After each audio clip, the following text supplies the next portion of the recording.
दोस्तों, एक bank officer का काम क्या होता है उसके बारे में आज इस वीडियो में हम जानेंगे और सारे पहलू देखेंगे कि कौन कौन से काम उन्हें करने होते हैं, कैसा स्कोप है, क्या सैलरी स्ट्रक्चर होता है।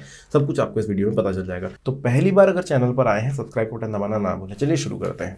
एक लोन ऑफिसर एक ऐसा ऑफिसर होता है जिसको आने वाले कस्टमर्स या बैंक के जो ऑलरेडी कस्टमर्स हैं उनको लोन प्रोवाइड करने में हेल्प करनी होती है। अब ये लोन एजुकेशन लोन हो सकता है, कार लोन हो सकता है, होम लोन हो सकता है, बिजनेस लोन, पर्सनल लोन हो सकता है या फिर गोल्ड लोन हो सकता है।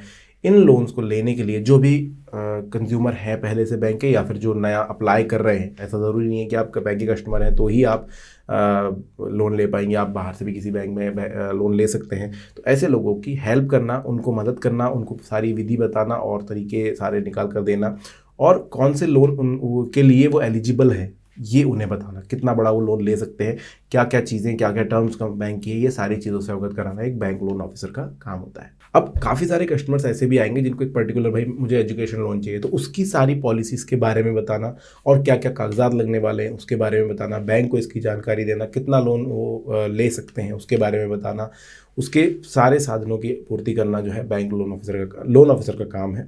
ये उस पर्टिकुलर कंज्यूमर की मदद करेंगे कि भाई आपको इस लोन के लिए क्या क्या चीज़ें लगने वाली हैं, कैसे करना है। अगर कुछ एफिडेविट वगैरह, कुछ एस्टिमेशन वगैरह चाहिए सामने वाली संस्था, जैसे एजुकेशन लोन में होता है कि कॉलेज की एस्टिमेशन चाहिए होता है, भाई कितना फीस लगेगा, ये लोन जो है डायरेक्टली कॉलेज को प्रोसेस होता है। तो ये सारी चीज़ों से अवगत कराना और सारे जो है डॉक्यूमेंट्स क्लियर करवाना, ये लोन ऑफिसर का काम होता है। अब एक बहुत ज़्यादा ज़रूरी चीज़ आती है कि भाई कस्टमर लोन लेने तब जाएगा जब उसको कोई चीज़ की ज़रूरत होगी, या उसे घर बनाना है या दुकान खोलनी है या पर्सनल किसी चीज़ के लिए लोन लेना है। तो इसको अच्छे से समझना कि कस्टमर को कितने लोन की ज़रूरत है, कितना उसका एक्सपेक्टेशन है और कितना बैंक दे सकता है, ये सारी बात कस्टमर से करना और कस्टमर को ये बताना कि इस समय अगर वो इस तरीके का एक लोन या इतने रुपयों का लोन चाहते हैं तो कौन सा लोन उनके लिए सबसे सही होगा, बैंक की क्या पॉलिसीज है, बैंक क्या क्या ऑफर कर रहा है और उसके बाद किस तरीके से ईएमआई ऑप्शंस होंगे, किस तरीके से आप कितना डाउन पेमेंट कर सकते हो। ये सारी चीज़ों से कस्टमर को अवगत कराना भी बैंक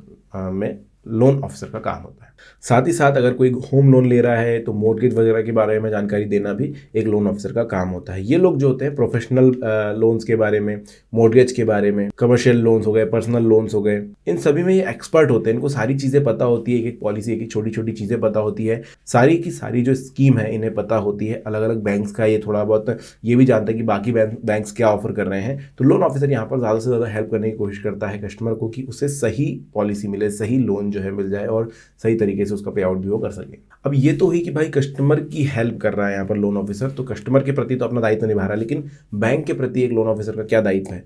ये दायित्व है कि कस्टमर, जो भी कस्टमर लोन लेना चाहता है उसकी बैंकिंग हिस्ट्री के बारे में जानकारी लेना। हो सकता है, देखिए, लोग सभी एक जैसे या सही नहीं होते हैं।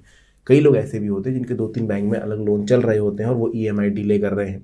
हो सकता है कि अगर मैं एक कस्टमर हूं और मैं यहाँ पर लोन लेने के लिए आया हूँ लेकिन मेरे पिछले बैंक में ईएमआई मेरी 3 महीने से डिलेड है, या हो सकता है मैंने पिछली बार भी लोन लेकर के सही तरीके से नहीं पटाया था, या फिर मेरा सिबिल स्कोर उतना अच्छा नहीं है। सिबिल स्कोर में तो शुरुआत में ही पता चल जाएगा, लेकिन मेरी हिस्ट्री के बारे में जानना ज़रूरी है कि मैंने कैसे पहले काम किया है बैंक के साथ, कैसे लोन लिया है।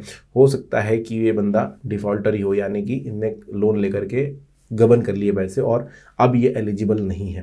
तो ये सारी हिस्ट्री निकालना, सारी जानकारी निकालना एक लोन ऑफिसर का काम होगा कि क्या चीज़ें इनके पास है। हाँ, दूसरी चीज़ ये भी है कि सिर्फ पटा दिया है इस पर नहीं आता है कि भाई क्या इनके पास उतनी प्रॉपर्टी है कि अगर ये कभी मना कर देते हैं लोन का पैसा वापस करने से तो इनका कुछ बैंक नीलाम करके पैसा वापस ले सकता है। ये बहुत ज़रूरी, क्योंकि कस्टमर के प्रति जो दायित्व है वो तो है, लेकिन बैंक के प्रति भी एक दायित्व यहाँ पर हो जाता है, एक कर्तव्य हो जाता है लोन ऑफिसर का कि भाई बैंक को किसी प्रकार का लॉस ना, ये बैंक ऑफिसर की जिम्मेदारी होगी।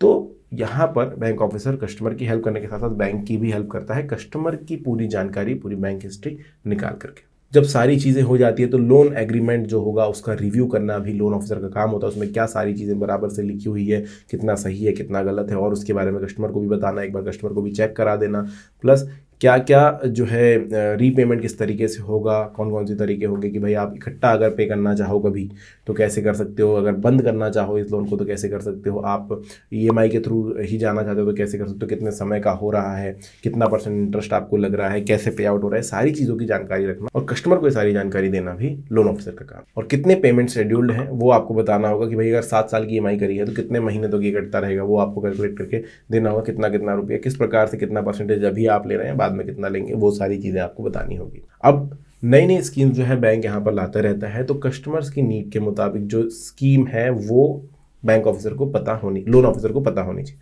क्योंकि हर समय तो देखिए स्कीम अलग अलग बदलती रहती है। कभी कभी स्कीम होती है कि भाई होम लोन के लिए कुछ अलग प्रकार के चार्जेस लगा दिए गए, कार लोन पे थोड़ा ज़्यादा डिस्काउंट दे दिया है बैंक ने कुछ ईएमआई पर या % पर, इंटरेस्ट पर। तो ये सारी चीज़ों की जानकारी लोन ऑफिसर को होनी चाहिए, क्योंकि जब कस्टमर आएंगे तो आपको चाहिए कि वो जो चीज़ लेने आए हैं वो आप उनको दे सकें। तो जो भी उनकी रिक्वायरमेंट है उसके मुताबिक आप सही पॉलिसी, सही लोन उनको दे सकें, उनको सही ऑफर या स्कीम बता सकें, ये एक लोन ऑफिसर का काम होता है। तो यहाँ पर मेन मुद्दे का काम ये नहीं है कि आप कस्टमर को सही स्कीम बता रहे हो, यहाँ मेन काम ये है कि आपको उन सब की जानकारी हो। नई नई स्कीम पर आपको अपडेट रखना होगा, अपने पास जानकारी रखनी होगी और हर चीज़ में आपको अपडेटेड रहना होगा। अलग अलग प्रकार के लोन जो हैं उनके बारे में और उनकी ब्याज दरों यानी इंटरेस्ट के बारे में जानकारी एक लोन ऑफिसर को होनी चाहिए। कितना कट रहा है, कैसा कट रहा है, इसमें सरकार का क्या कहना है, सरकार की पॉलिसी क्या है, किस प्रकार से बैंक कितना लोन दे सकता है, सामने वाला की एलिजिबिलिटी क्या है, इस सारी चीज़ों की जानकारी जो है लोन ऑफिसर को होनी चाहिए। और कस्टमर को ये चीज़ शेयर करनी पड़ेगी कि भाई किस प्रकार का लोन आप ले रहे हो, इसमें ब्याज दर कितनी है। अब कई सारे ऐसे लोग भी होते हैं कि अभी फ़िलहाल में पैसे नहीं है इसलिए तो लोन ले रहे हैं, ईएमआई करवाते हैं, लेकिन कहते हैं कि अगर एक समय होगा तो हमारे पास इतना पैसा होगा हम तुरंत भी बंद करना चाहेंगे।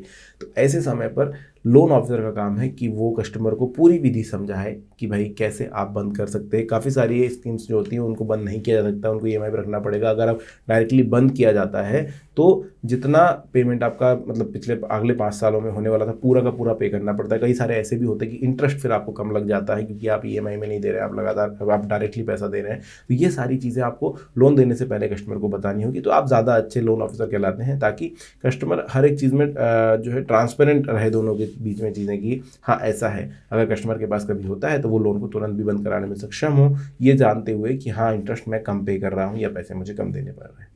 तो ये आपको ध्यान में रखना होगा। तो ये सारे तो हो गए दोस्तों एक लोन ऑफिसर के काम की भाई इन चीज़ों पर ख्याल रखना है। अभी मैं बात करूंगा स्कोप की। अभी की अगर मैं बात करूं तो प्राइवेट और सरकारी बैंक मिला करके पूरे इंडिया में बहुत ज़्यादा लोन ऑफिसर्स की ज़रूरत है।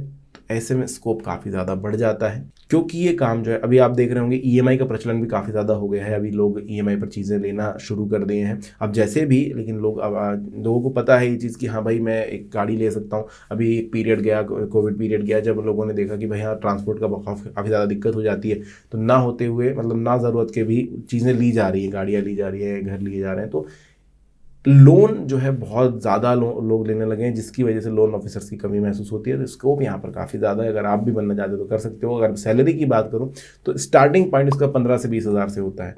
ये आपकी बेसिक सैलरी होगी, क्योंकि यहाँ पर देखिए ऐसी बात नहीं है कि आप जाएंगे और आपको बहुत अच्छी नौकरी मिल जाएगी। ये एक सेल्स वाले टाइप का काम है, जहाँ पर आपके अंदर बहुत सारे स्किल्स की ज़रूरत होगी। तो ऐसे समय पर आपको शुरुआती तौर पर इतना मिलेगा, वो भी आपकी क्षमता को देखते हुए कि आप कर सकते हैं नहीं कर सकते। और अगर आप कर सकते हैं तो 15-20 हज़ार से आप स्टार्ट करेंगे। लेकिन जैसे जैसे एक्सपीरियंस बढ़ता जाता है आप 50-60 हज़ार भी आराम से कमा सकते हैं मंथली। दूसरी बात, ये तो आपकी इनकम, ये तो आपकी पेमेंट है, लेकिन यहाँ पर कमीशन बेस पर भी बहुत सारे बैंक जो है लोन ऑफिसर्स को पैसे देते हैं। कमीशन क्यों? क्योंकि बैंक का यहाँ पर क्या फ़ायदा हो रहा है, बैंक का लोन निकल रहा है। अगर देखिए आज बहुत सारे बैंक हैं, बहुत ज़्यादा कंपटीशन है, तो हर एक बैंक चाहता है, बैंक की मेन कमाई होती है कि आप इंटरेस्ट से कमाते हैं।